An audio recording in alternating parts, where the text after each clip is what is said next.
Monsieur Medvedev, bonjour. Valérie Samferov, Radio Mayak. Tout d'abord, merci pour cette rencontre traditionnelle. Oui, autour de cette table ronde. Comme nous sommes au début de l'année, ma première question sera d'ordre général. Si on suit vos publications de cette année sur les réseaux sociaux, des réflexions subtiles sur la prévention de menaces existentielles, c'est votre citation qui est plus facile à écrire qu'à prononcer. Entraînez-vous? Je me suis beaucoup entraîné. Inutile d'attendre vos réflexions cette année. Qu'attendez-vous de l'année 2024? L'année est déjà bien entamée. En fait, nous sommes à la mi-février.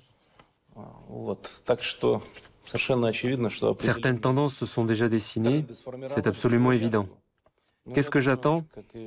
Je pense que comme la majorité de nos concitoyens, j'attends la victoire dans l'opération militaire spéciale. Je crois que c'est sur cela que nous concentrons tous nos efforts. J'attends le retour de nos défenseurs qui participent à cette opération. Quant à savoir si nous réussirons ou pas, la question sera justement résolue cette année. Mais les tendances actuelles sont plutôt bonnes. Le pays continue à vivre, à travailler, à se développer malgré toutes les difficultés de la vie actuelle. J'espère que tout cela persistera au cours du reste de l'année.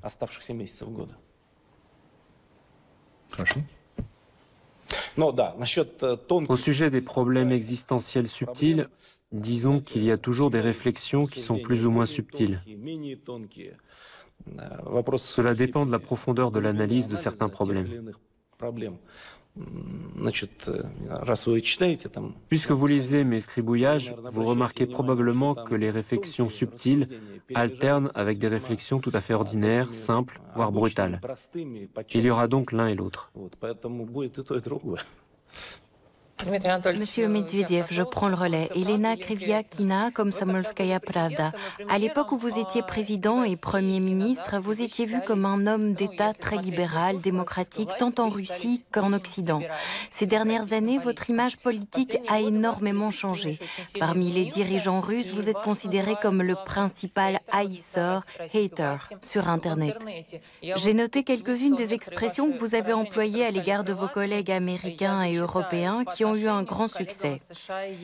Les impuissants d'outre-Atlantique, la meute de chiens jappants du chenil occidental, le troupeau bigarré de pourceaux grognants, et à l'égard de la diplomatie française, vous avez même prononcé un juron. Personne n'attendait ça de vous. Heureusement, nous n'entendons rien de pareil à votre égard ou à l'égard des autorités. Mais l'histoire est cyclique et tôt ou tard, il faudra se réconcilier et se mettre d'accord. Ne craignez-vous pas de devenir un paria sur la scène internationale? Vous voulez pourtant poursuivre votre carrière politique. Tout d'abord, les qualités qu'on m'a attribuées et celles qu'on m'attribue sont toujours subjectives. Ceux qui voulaient voir en moi un homme politique libéral, certains milieux ou certaines personnes en Occident ou en Russie, me voyaient comme tel. En fait, je suis toujours le même qu'avant, comme disent les Russes. Par contre, ces évaluations ont changé avec l'ambiance actuelle. Pour une simple raison, nous estimons qu'on nous a traités injustement, nous, la Fédération de Russie. C'est pourquoi ces évaluations sont devenues plus dures. Quant à mes propres évaluations et mes sentiments, ils n'ont pas changé de manière radicale. Peut-être que j'avais, comme tout homme politique, des illusions et une vision un peu différente. Mais ça n'a pas tellement changé. Le président a dit récemment que nous avions été gentils avec eux pendant trop longtemps. Notre pays est peut-être effectivement passé par cette étape de son développement. On aurait dû répondre à toutes leurs questions plus tôt et beaucoup plus durement. Quant à ceux qui ne me diront pas bonjour ou ne me serreront pas la main, je réfléchirai 2 fois avant de leur tendre la main. D'autre part, quand les relations se seront normalisées, la majorité absolue des politiciens occidentaux actuels tombera dans le néant politique. Ils disparaîtront. Et pour certains, je dirais ce que je dis ces derniers temps, certains d'entre eux crèveront tout simplement. Donc ceux qui voudront construire des relations avec la Russie, ils doivent en manifester le désir sous une forme directe, ouverte et sincère. Il y en a et leur nombre va bien sûr augmenter. Mais je suis absolument persuadé que dans un futur proche, il n'y aura pas de rapprochement cardinal avec l'Occident, l'Europe de l'Ouest, les États-Unis et le monde anglo-saxon.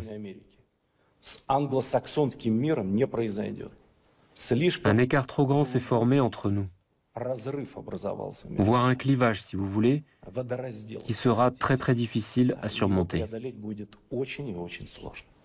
Monsieur Medvedev, Igor Dmitrov pour Lenta.ru. Ces derniers temps, plusieurs médias occidentaux ont publié des articles comme quoi il ne fallait pas s'attendre à une éventuelle défaite de la Russie en Ukraine parce que l'attention de l'Occident s'est déplacée au Proche-Orient. Qu'en pensez-vous? De quoi semblables publications témoignent-elles? À qui s'adressent-elles vraiment et quelles conclusions le public et l'élite de l'Occident doivent-ils en tirer? Ces publications sont avant tout destinées aux élites occidentales elles-mêmes. Il faut soutenir et auxquelles il faut envoyer les bons signaux. Avant, ils comptaient principalement sur la défaite de la Russie. Si l'on prend en considération cette guerre hybride qu'ils ont déclenchée contre nous et le fait que l'ensemble du monde occidental nous affronte, logiquement, les médias occidentaux, vous le savez parfaitement puisque vous suivez ces actualités, titraient à qui mieux que la Russie allait bientôt s'effondrer, se morceler, que la puissance de la Russie ne serait pas suffisante pour contrecarrer la machine militaire atlantique, et j'en passe. Les événements se déroulent pourtant suivant un scénario tout à fait différent. Naturellement, ils doivent réagir d'une manière ou d'une autre. Quant aux signaux alarmants, comme quoi il est l'heure de faire une pause et entamer des négociations, c'est en grande partie une ruse. Pas très astucieuse à vrai dire, mais ces propositions ont pour objectif de nous faire arrêter l'opération militaire spéciale, de faire stopper les combats, que les terres russes ne reviennent pas au pays, tandis qu'eux profitent de la trêve, se concentrent, que divers types d'armes occidentales soient fournis à l'Ukraine, et qu'ensuite ils organisent une contre-offensive qui réussira un peu mieux que le fiasco de l'année dernière.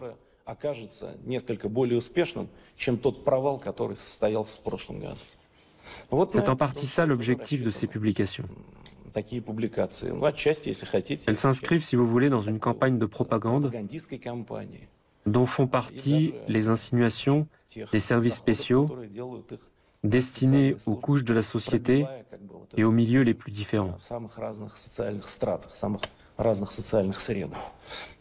C'est sans doute cela leur raison d'être.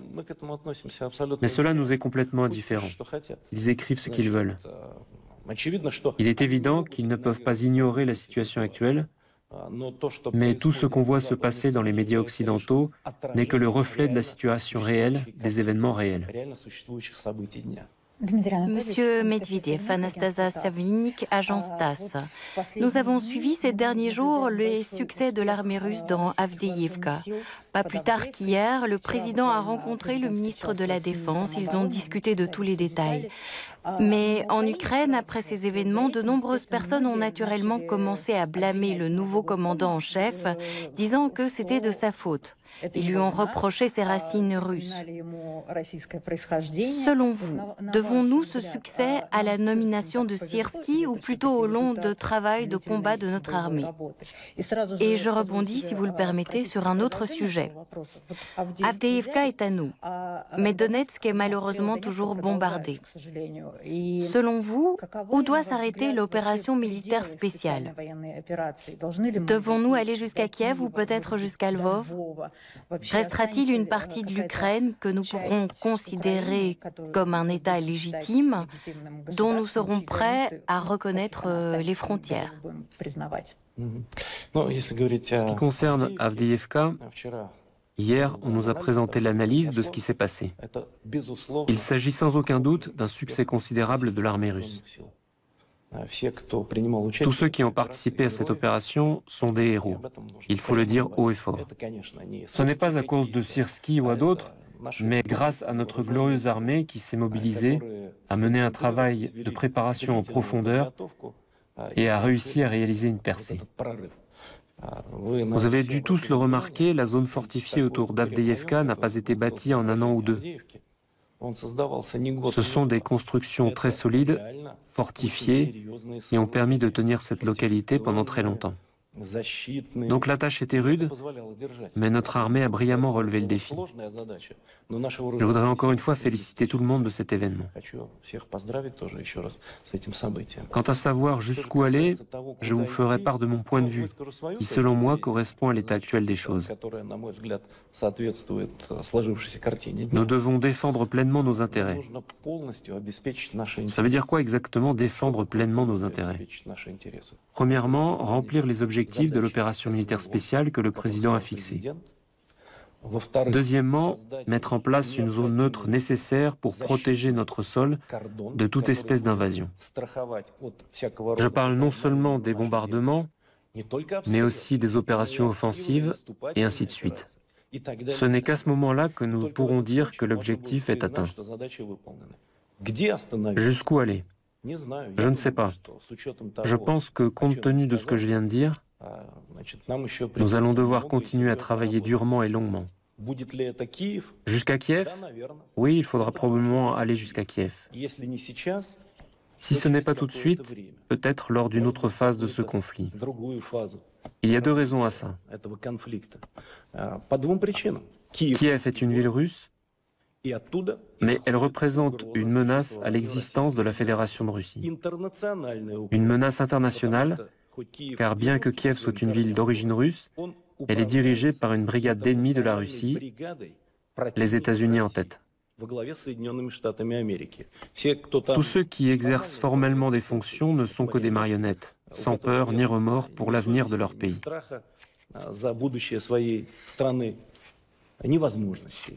Toutes les décisions sont prises de l'autre côté de l'Atlantique et au siège de l'OTAN. C'est tout à fait évident. Alors oui, cela pourrait être Kiev également. Et s'il reste quelque chose de l'Ukraine après tout ce qui est en train de se passer, alors oui, probablement, un tel État a des chances d'exister, même si ces chances sont minimes.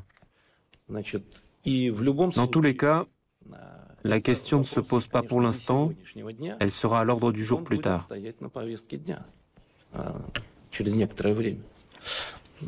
Nous devons assurer l'avenir de la Russie, ce qui est impossible sans démanteler la clique nationaliste et fasciste de Kiev.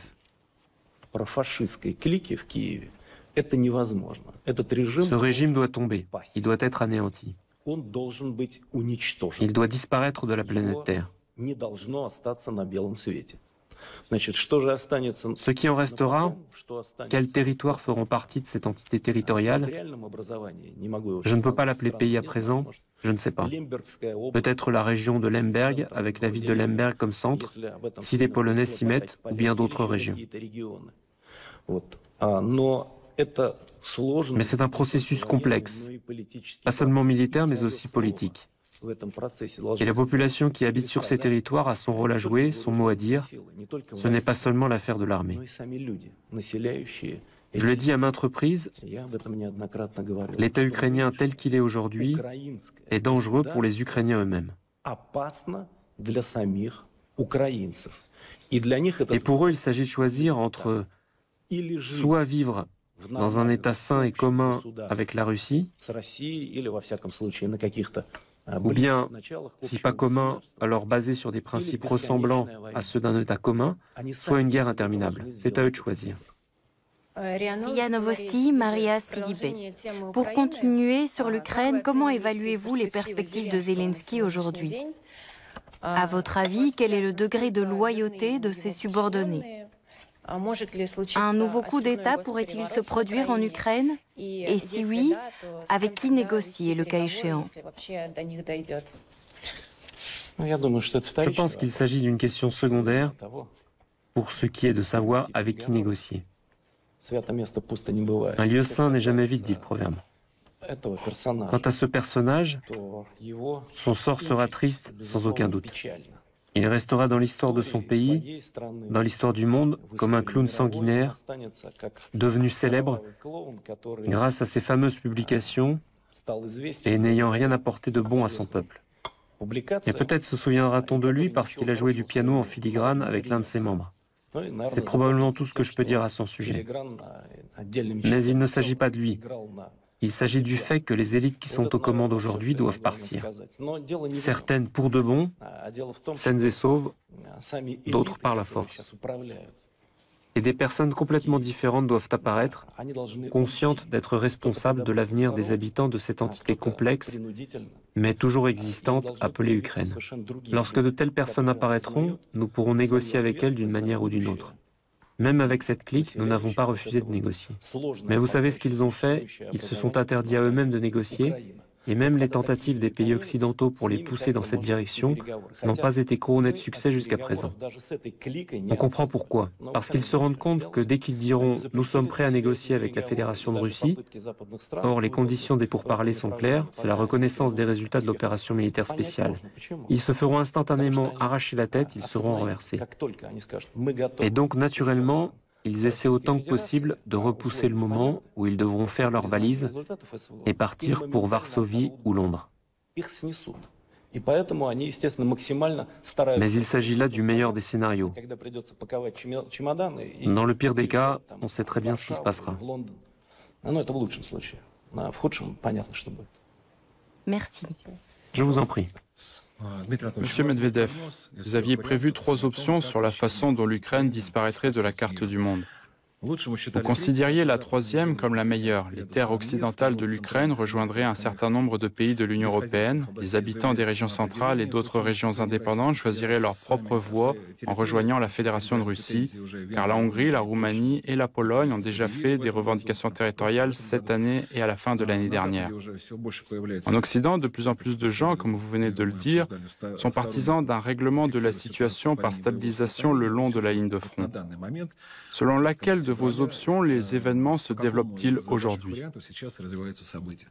En fait, aucune de ces options ne peut encore être rejetée. L'essentiel est que les événements évoluent globalement dans le sens que j'avais prédit. Comment cela va-t-il se terminer? Par une érosion lente et une chute du pouvoir à Kiev, ou par un effondrement instantané, un collapse de l'ensemble du système politique et le remplacement rapide des principaux personnages politiques? Il est difficile de le dire pour l'instant. Mais ce processus est en cours et de toute évidence, rien ne peut l'arrêter.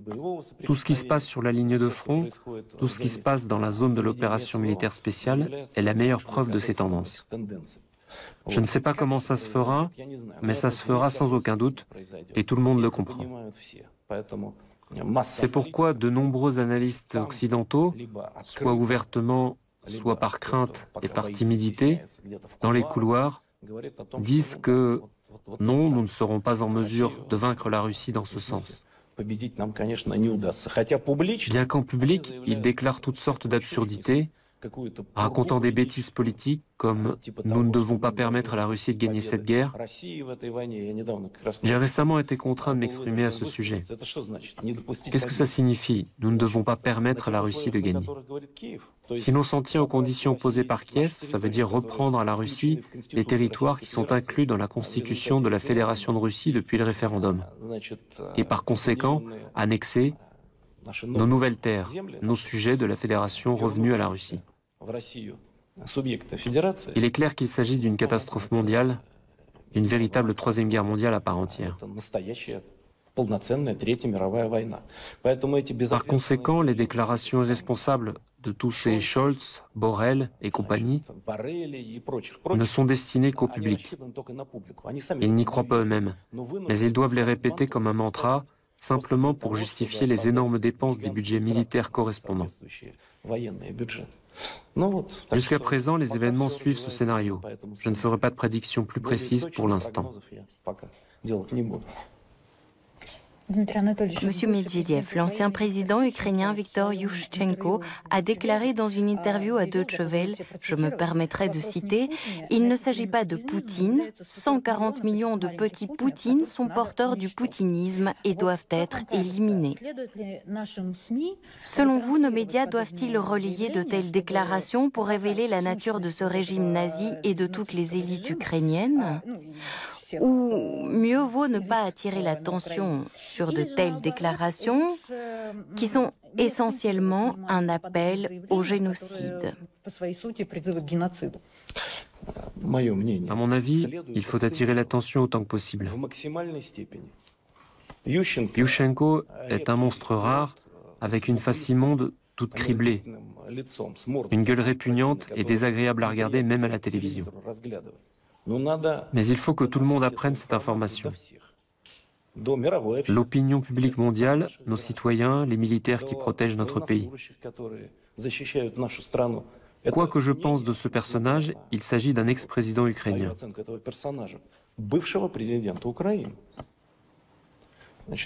On nous reproche certaines choses pendant que l'ex-président ukrainien se permet des déclarations pareilles. D'ailleurs, j'avais bien compris qui c'était dès 2010, quand, en tant que président, j'ai été obligé de donner du président ukrainien l'évaluation la plus dure possible, ce qui, dans l'ensemble, était totalement inhabituel à l'époque. Nous avons quand même essayé d'établir des relations avec eux. Mais ils s'étaient déjà engagés dans la direction de l'OTAN et se préparaient à une guerre avec la Russie. Ce n'est pas Kouchma qui a déclaré que l'Ukraine n'est pas la Russie. C'est un personnage d'un tout autre type. Donc à mon avis, il faut en parler pour que le monde sache. Monsieur Medvedev, en octobre dernier, le président Vladimir Poutine a déclaré qu'Odessa pourrait être à la fois une pomme de discorde et un symbole de résolution des conflits. Depuis, les monuments à l'impératrice Catherine II ont été démolis à Odessa et ces derniers mois, les discussions sont en cours pour démanteler le monument au prince Mikhail Vorontsov, qui, même à l'époque soviétique, était resté à sa place. Comment évaluez-vous cette politique des autorités ukrainiennes? Qu'est-ce que la Russie peut opposer à la destruction du patrimoine culturel et historique russe, à part la force militaire? Quel sort souhaiteriez-vous à Odessa et à ses habitants? Pour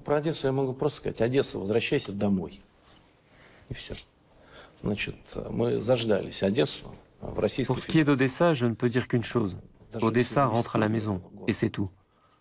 Nous n'avons que trop attendu le retour d'Odessa dans la Fédération de Russie. Parce que c'est l'histoire même de cette ville, la manière dont les gens vivent, la langue qu'ils parlent. C'est notre ville et elle est russe. Quant à la politique de la clique de Kiev, du régime de Kiev, le moins qu'on puisse dire, c'est qu'elle est à courte vue. Parce qu'ils repoussent ainsi une partie des gens, même ceux qui leur étaient loyaux jusqu'à ces derniers temps.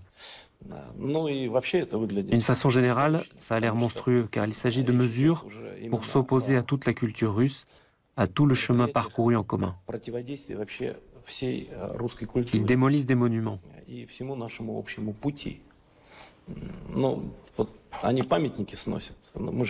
C'est la dernière idée qui puisse nous venir à l'esprit.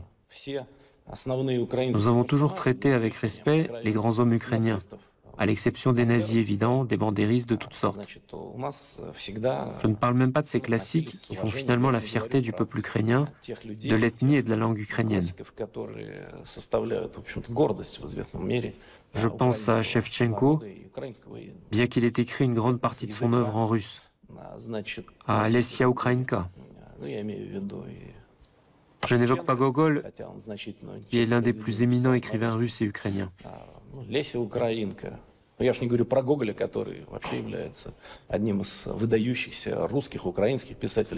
Afin de répondre immédiatement à une question supplémentaire qui pourrait se poser ici, je pars du fait qu'en général, les Russes et les Ukrainiens sont un seul peuple.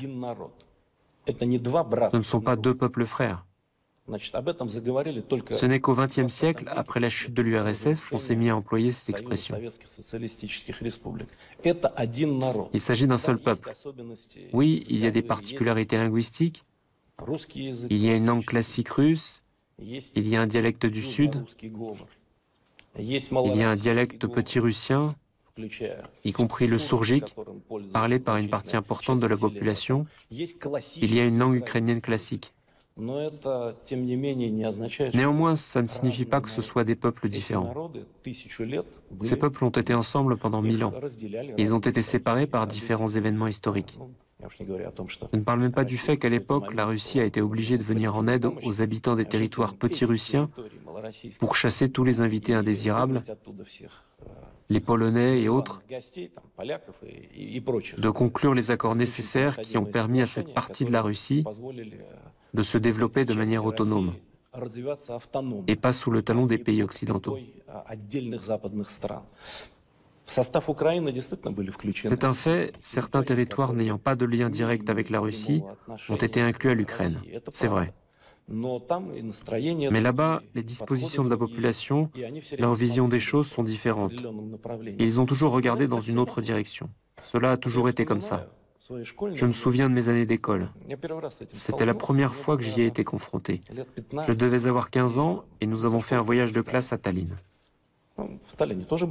À Tallinn aussi, les gens étaient disposés d'une certaine façon, on le savait. Néanmoins, nous avons été accueillis en tant qu'écoliers et logés dans une salle de sport. Je m'en souviens. On nous a donné des tapis pour dormir. Tout à coup, une foule est entrée. Des jeunes, d'ailleurs bien habillés, excités. Ils nous ont dit « Venez, on va discuter ». Donc on est allé discuter. Ils ont demandé d'où on venait. C'étaient des écoliers comme nous. Ils ont dit qu'ils étaient de Lvov. Rien à dire, tout s'est bien passé, on a bavardé, échangé, parlé. Mais savez-vous ce que j'ai remarqué? Ça m'a extrêmement surpris. J'étais un écolier soviétique normal, ordinaire. C'était en 1980 ou 81. C'étaient des enfants, mais dans leurs propos, on sentait une haine non dissimulée pour tout ce qui était soviétique et en partie pour tout ce qui était russe. Pour moi qui avais été élevé dans les traditions internationales, alors qu'on ne connaissait même pas la nationalité des élèves de la classe, c'était très surprenant. Au départ, je n'y ai peut-être même pas fait attention, puis j'ai compris. Ces enfants qui étaient venus faire notre connaissance, c'étaient notamment les enfants des familles de bandéristes qui avaient été élevés dans cette ambiance.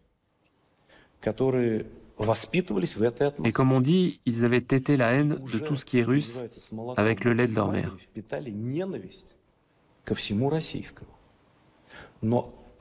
C'est une partie complètement à part de cette communauté territoriale qui s'appelait l'Ukraine. Je ne peux pas l'appeler pays au sens plein du terme.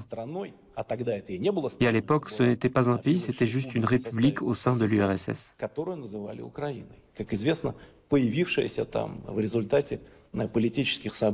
Comme vous le savez, elle est apparue à la suite des événements politiques de la première moitié du XXe siècle. Je me suis souvenu de ça et je voulais vous le raconter. Merci. Je voudrais également aborder la question des relations avec les États-Unis. À votre avis, si Trump gagne les élections présidentielles, sera-t-il plus facile pour la Russie d'établir des relations avec lui? Et en général, une amélioration des relations russo-américaines est-elle possible, envisageable dans les années à venir? Si oui, dans quelles conditions cela pourra-t-il se passer? Est-il possible de reprendre au moins les discussions sur les accords qui ne sont plus valables aujourd'hui? Mon poste actuel me permet de parler plus catégoriquement et plus ouvertement que pendant certaines autres périodes, sans tenir compte de la nécessité d'établir une communication diplomatique directe. Je vous répondrai simplement, Maria. C'est impossible. Dans les années ou les décennies à venir, après tout ce qui s'est passé, il n'y aura pas de relation normale avec les États-Unis. Et en général, il nous est totalement indifférent de savoir qui est au pouvoir aux États-Unis. Oui, les dirigeants ont leur propre trait de caractère. Mais à regarder l'ancien et l'actuel président américain, j'ai l'impression, je ne sais pas si c'est pareil pour vous, de voir des personnages de bande dessinée. Des personnages qui disent et créent des mèmes qui sont prétextes à d'interminables blagues et à tout ce qui abonde sur Internet et dans les réseaux sociaux.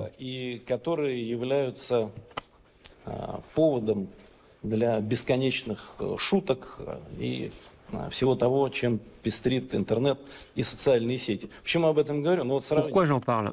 Si on compare Biden d'un côté et Roosevelt, Eisenhower, Kennedy, Nixon, Ford et même Reagan de l'autre, il s'agit d'hommes politiques tout à fait différents. Et c'est probablement un grand problème pour les États-Unis. Voilà pourquoi ça n'a pas d'importance pour nous. Et quel est le côté fort des États-Unis? Je vous prie d'une pensée à aucune théorie du complot, j'en parle tout à fait sérieusement. Quand on parle d'État profond, si on en parle sérieusement, sans prendre en compte des théories stupides, cet État profond, c'est tout simplement un appareil d'État très fort, au niveau moyen, qui ne se soucie pas de savoir qui est au pouvoir, que ce soit un démocrate ou un républicain, un vieillard rigolo qui oublie les noms des dirigeants d'autres pays, ou un dirigeant assez fort. Tout est entre les mains de cet appareil, et c'est exactement ce qui permet aux États-Unis de surmonter les obstacles les plus variés. En fait, créer un tel appareil d'État, c'est une mission grande et sérieuse qu'il faut traiter avec respect. Cela leur permet de surmonter un tas de difficultés. Mais même cet appareil d'État ne peut pas pleinement éliminer les problèmes et les contradictions que tel ou tel leader peut causer. Quand on regarde ce qui se passe à leur frontière avec le Mexique, j'ai du mal à l'imaginer sous un autre président.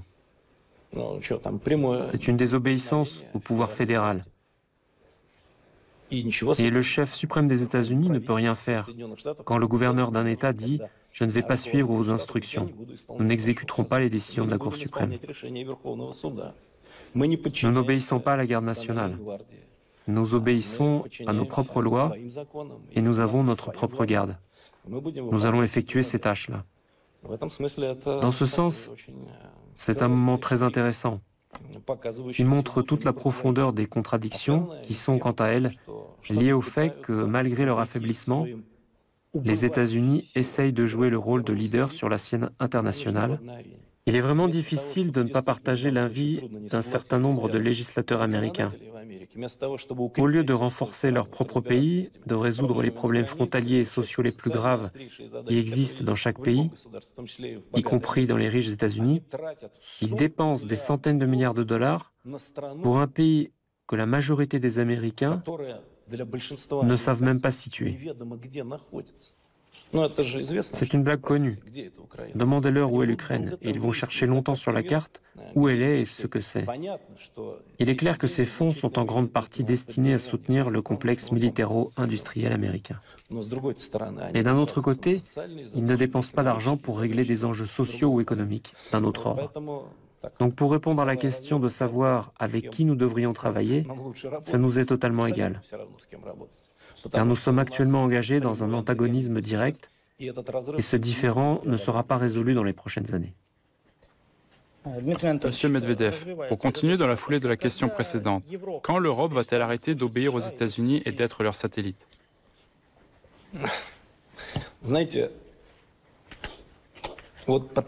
Comme je le vois aujourd'hui, ce n'est pas pour les années à venir. Pour plusieurs raisons. Premièrement, les Américains ont bien profité de la faiblesse de l'Europe. Ils leur ont pris un certain nombre de secteurs économiques et assurent entièrement la sécurité en Europe. C'est-à-dire que les Européens obéissent aux ordres des États-Unis. Deuxièmement, comme je l'ai déjà dit à plusieurs reprises, il n'y a plus de leaders en Europe. On a une génération de technocrates fallot qui ne font que partager les idéaux européens et atlantiques. Au lieu de s'occuper de leurs problèmes nationaux, ils exécutent les ordres de Washington. Bien entendu, il y a des exceptions, comme Fico ou Orban, mais ce sont les exceptions qui confirment la règle. Tous les autres sont des gens qui n'ont pas de position personnelle.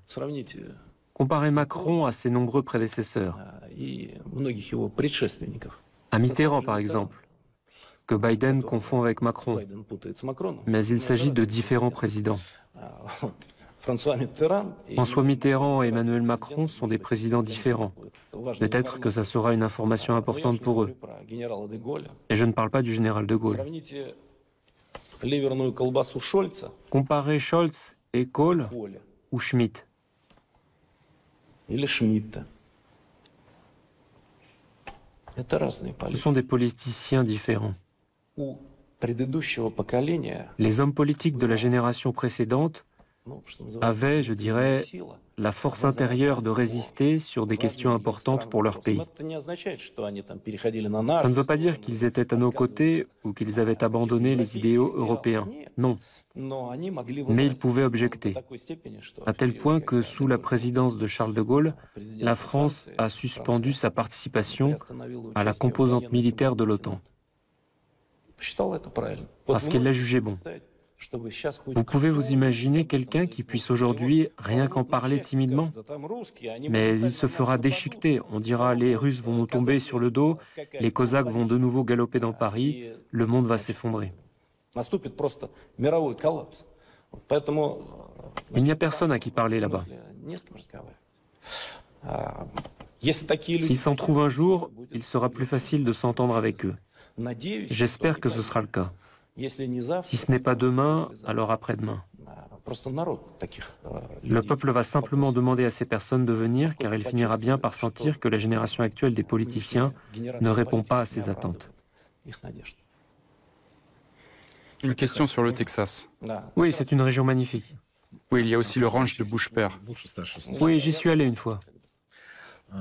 Vous avez abordé aujourd'hui et dans les réseaux sociaux la question d'une éventuelle indépendance de l'État du Texas. La situation liée aux clandestins pourrait-elle conduire à la disparition d'une étoile sur le drapeau américain et à la naissance d'un nouvel État indépendant? J'ai bien écrit dans ma prédiction humoristique que ça arriverait.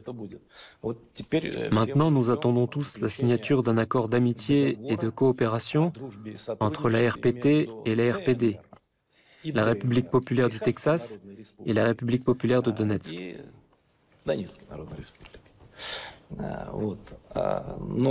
Pour parler sérieusement, en réalité, il y a seulement 20 ans, ça aurait semblé absurde. Bien entendu, les États-Unis sont une fédération. Une fédération a plus de problèmes internes, nous le savons d'après l'expérience de l'Union soviétique et la nôtre.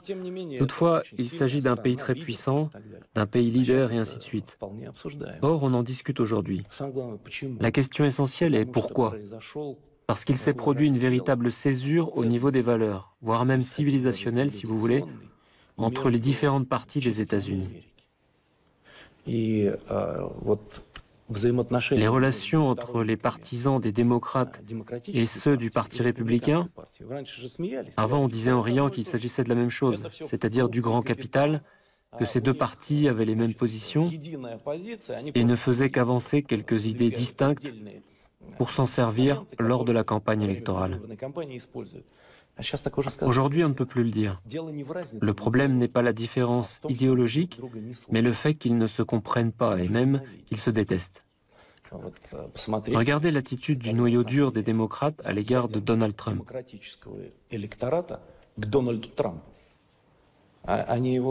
Ils le haïssent plus qu'ils ne nous détestent nous, parce qu'ils le considèrent comme une menace.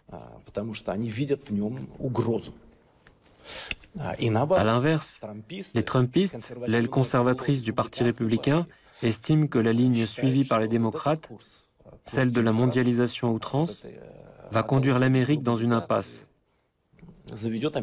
D'où le slogan « Make America Great Again ».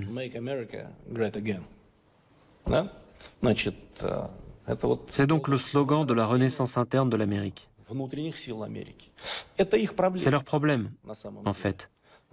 Mais il y a encore 20 ou 25 ans, il était inimaginable qu'une telle situation survienne.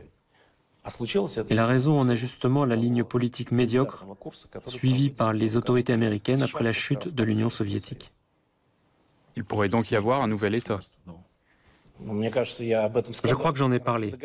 La conclusion d'un accord entre les RPT et les RPD n'est-elle pas le signe de la souveraineté ? Tout est possible.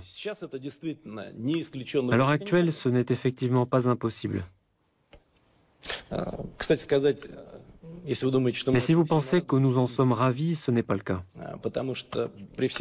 Malgré tous les inconvénients de la coexistence, ou pour être honnête, de l'hostilité avec les États-Unis, il est plus important pour nous que la situation dans ce pays soit calme, plutôt que d'assister à un effondrement du pouvoir ou à une guerre civile imprévisible comme au XIXe siècle.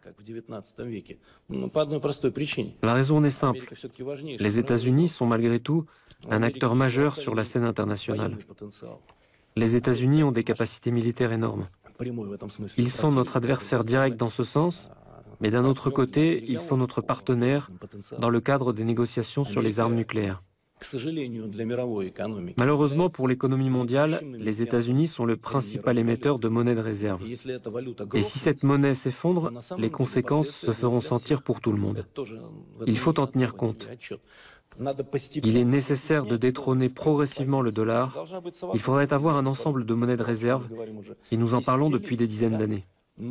Mais si on abandonne le dollar tout d'un coup, le monde n'en connaîtra pas pour autant la prospérité économique. Il doit y avoir un équilibre entre les monnaies de réserve dans le monde. Nous devons développer des monnaies électroniques et numériques. Ça, c'est l'avenir. Mais nous devons prendre en compte les risques existants. Le parti Russie Unie participe-t-il à la préparation du programme électoral de Poutine? Selon vos projections, quel sera le résultat des élections? Le président est le leader de notre pays. Comme vous le savez, pendant son congrès, le parti Russie Unie a soutenu la candidature du président. Nous faisons de notre mieux pour promouvoir notre candidat. Mais Vladimir Vladimirovitch n'a aucun problème. Il jouait d'une énorme autorité dans notre pays. En ce qui concerne son programme électoral, c'est le président lui-même qui le rédige. De plus, je dirais franchement que le programme du président peut être plus large que celui du parti Russie Unie, même si on tient compte du fait que le président est soutenu non seulement par ceux qui votent pour Russie Unie, pour notre candidat, le président Poutine. Nous serons donc prêts à mettre en œuvre les idées avec lesquelles le président se présentera aux élections. En fait, dans un esprit préélectoral, il va probablement parler de certaines de ces idées dans son discours devant l'Assemblée générale à la fin du mois.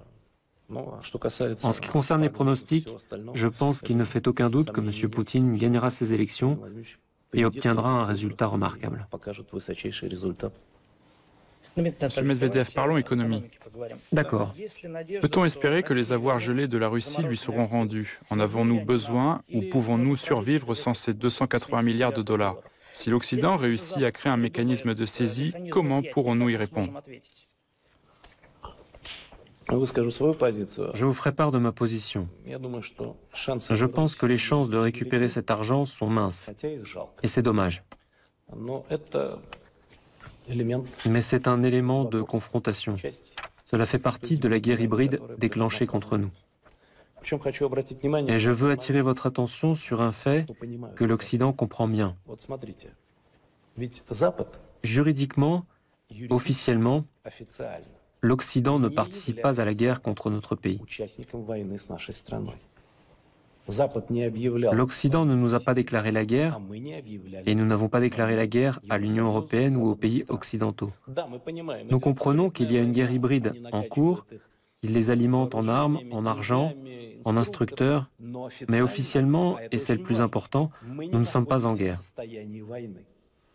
Je reviens à mon idée. Pourquoi un pays paie-t-il des compensations et des réparations dans certains cas? Parce que quelque chose lui est enlevé ou confisqué, parce que d'autres pays sont en conflit, en guerre avec lui. Or, l'Occident, comme il continue à l'affirmer, n'est pas en guerre contre nous. Alors pour quelles raisons veulent-ils nous retirer cet argent? C'est le plus compliqué. C'est ça qui les trouble.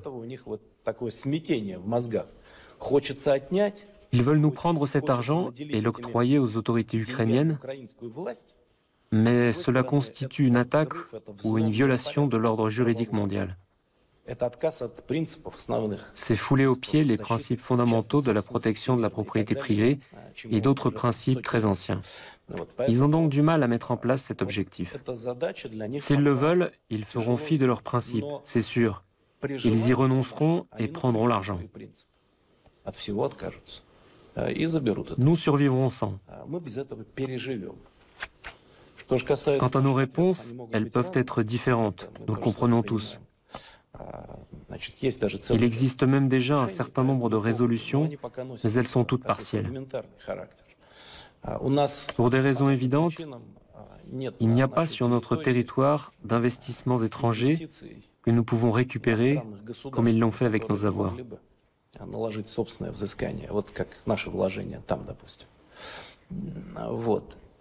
Mais nous avons un nombre assez important d'obligations à remplir vis-à-vis des investisseurs occidentaux et selon différentes estimations, cet ensemble d'obligations s'élève à entre 250 et 300 milliards de dollars.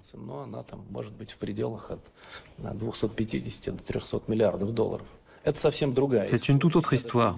Je ne dis même pas qu'il faille le faire, mais en principe, c'est une réponse asymétrique. Dans ce cas-là, ce sont des investisseurs privés qui vont être lésés du respect de ces obligations, et je dirais que nous n'avons pas très envie d'emprunter cette voie. Mais c'est aussi une possibilité. Nos prédécesseurs, je parle du jeune gouvernement de la Russie soviétique, ont refusé jadis de rembourser les emprunts étrangers du gouvernement tsariste. Dans le cas présent, l'analogie est purement conditionnelle, parce qu'il n'y a pas eu interruption du pouvoir, mais on peut quand même établir une comparaison.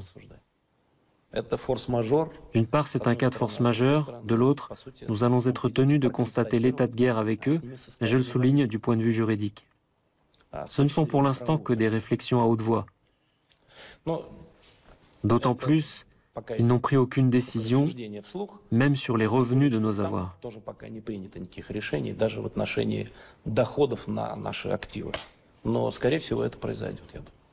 Monsieur Medvedev, je reviens à la question militaire, mais sous un angle légèrement différent. Nous avons tous vu l'Armata lors des défilés.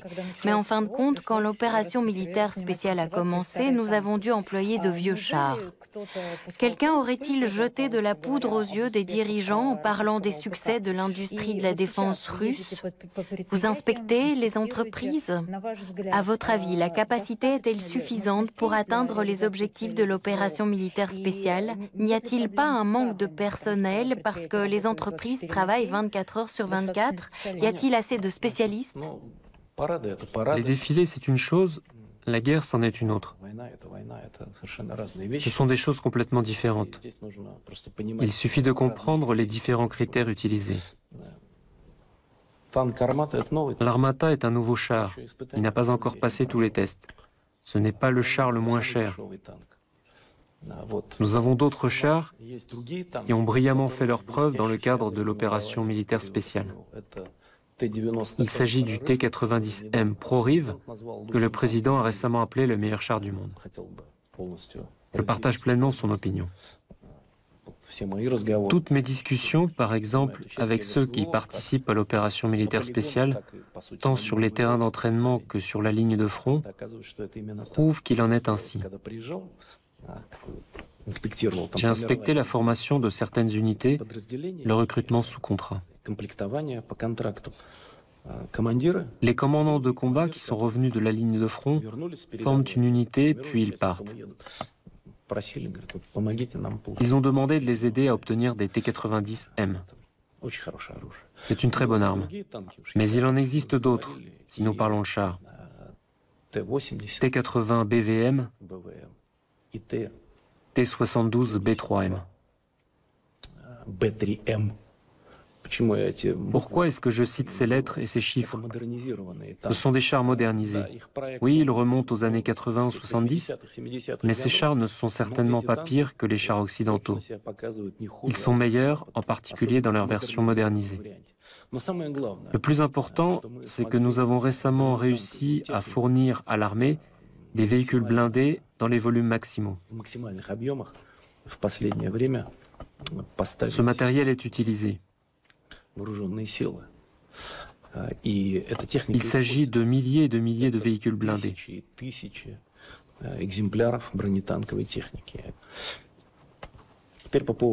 En ce qui concerne le complexe militaro-industriel, il faut comprendre que le complexe militaro-industriel fonctionne différemment pendant les hostilités et pendant la vie ordinaire. Personne ne produit de matériel, d'armes, uniquement pour en stocker. C'est évident. Pendant les hostilités, la production prend des formes complètement différentes. Comme vous l'avez dit, les usines travaillent en faisant les 3-8. Les commandes de la défense sont énormes. En ce qui concerne les produits concrets, j'ai déjà évoqué les chars. Quant aux moyens de destruction, les missiles, les obus, les bombes, la production a augmenté de 2 à 10 ou 15 fois, soit de 1000 à 1500%. Cela nous permet de les utiliser activement au combat et d'obtenir des résultats.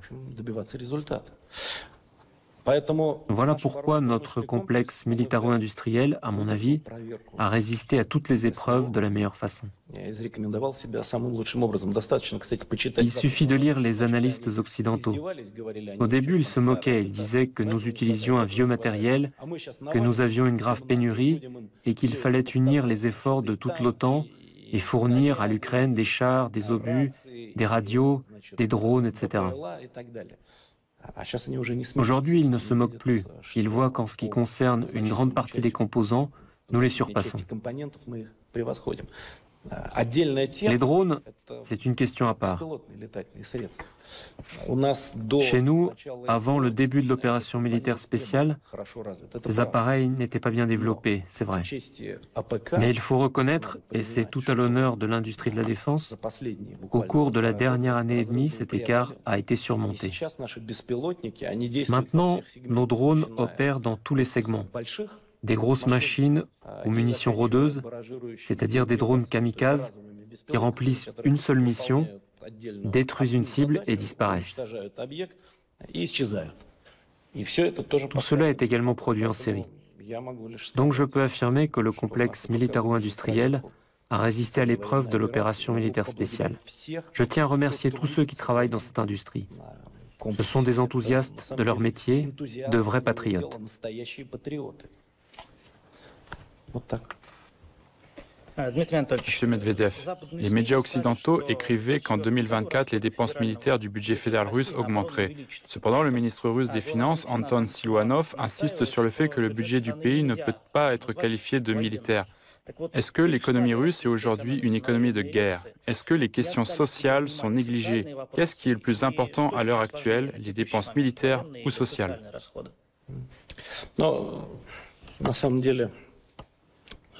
À vrai dire, Igor, je pense que M. Siluanov a raison. Notre budget n'est pas militaire au sens strict du terme, si on le compare par exemple à celui de l'URSS pendant la Grande Guerre patriotique.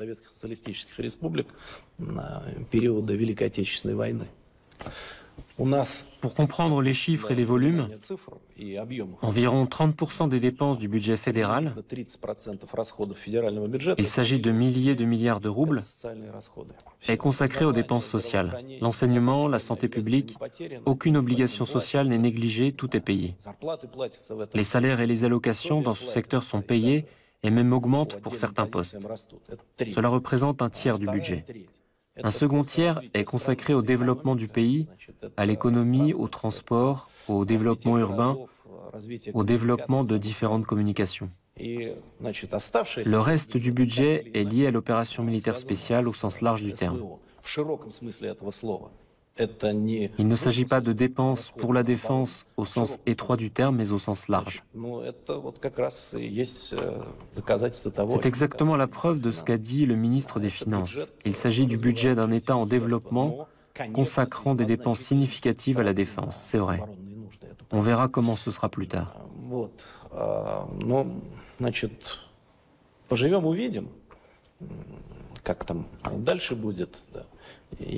Je peux simplement dire que même après la fin de la phase active de l'opération militaire spéciale, nous devrons continuer de travailler à la défense pendant longtemps.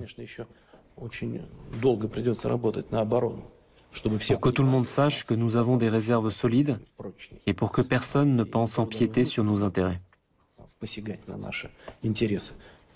De plus, pour revenir au sujet du complexe militaro-industriel, je suis sûr qu'après tout ce qui a été fait, notre matériel militaire sera encore plus demandé sur les marchés mondiaux qu'auparavant.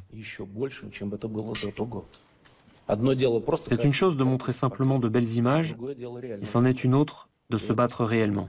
De ce point de vue, la preuve est faite. Il se trouve qu'il y a eu 2 morts très médiatisées en même temps. Maxime Kouzminov, un ancien pilote militaire russe transfuge qui, il y a 6 mois, avait détourné un hélicoptère Mi-8 vers l'Ukraine, a été tué en Espagne. L'armée russe avait auparavant menacé Kouzminov de mort. Maintenant, tout le monde commente l'événement en Russie et en Occident. Tout le monde en parle et ce qui est intéressant, s'accorde pour dire qu'il s'agit d'une vengeance. Mais la question principale, qui est à l'origine de cette vengeance? Quel sera votre commentaire sur la situation? Très court. Telle vie, telle mort. C'est tout. D'où qu'elles viennent? J'ai tout dit.